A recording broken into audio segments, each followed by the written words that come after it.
Sebanyak 113 peserta mengikuti sayembara desain logo dalam rangka menyambut Hari Jadi Banjarmasin ke-499 tahun 2025. Kemudian dipilih 5 peserta yang lolos mengikuti seleksi dan mengikuti ekspos di hadapan Dewan Juri. Besukan Selasa 5 Agustus 2025. Peserta menjabarkan setiap detail desain logo dan makna yang diulah, mulai dari bentuk, warna, garis, ornamen, dan filosofinya. Sebanyak 113 peserta mengikuti sayembara desain logo dalam rangka menyambut Hari Jadi Banjarmasin ke-499 tahun 2025. Kemudian dipilih 5 peserta yang lolos mengikuti seleksi dan mengikuti ekspos di hadapan Dewan Juri besukan Selasa 5 Agustus 2025.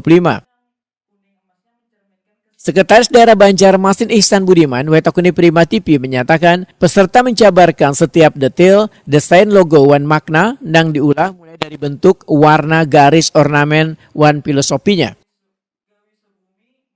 Melalui kegiatan ini, pemerintah kota mengajak warga untuk memperhatikan desain komunikasi visual untuk adu kebolehan, serta turut merasakan semarak menyambut pertambahan usia kota Seribu Sungai. Ihsan Budiman menyatakan, dari 5 nominator ini masing-masing memiliki ciri khas tersendiri dalam desain dan filosofi, namun harus tetap melekat dengan khas budaya Banjar. Ya, tadi memang kita laksanakan ekspos logo dari beberapa peserta yang ikut dalam sayembara logo, itu kita ambil 5 besar. Nah, dari 5 besar itu masing-masing nanti tadi ekspos sudah di hadapan para Dewan Juri.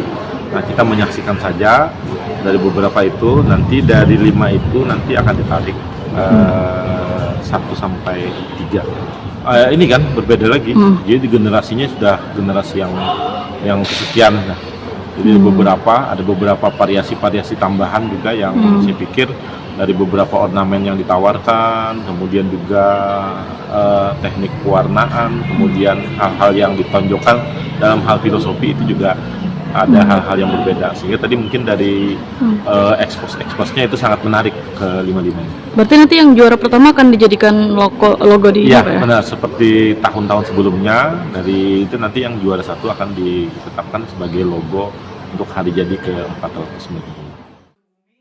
Pemenang pertama desain logo nanti akan dipergunakan gasan logo Hari Jadi Banjarmasin ke-499 dan akan diumumkan waya kick-off rangkaian Hari Jadi pada September 2025.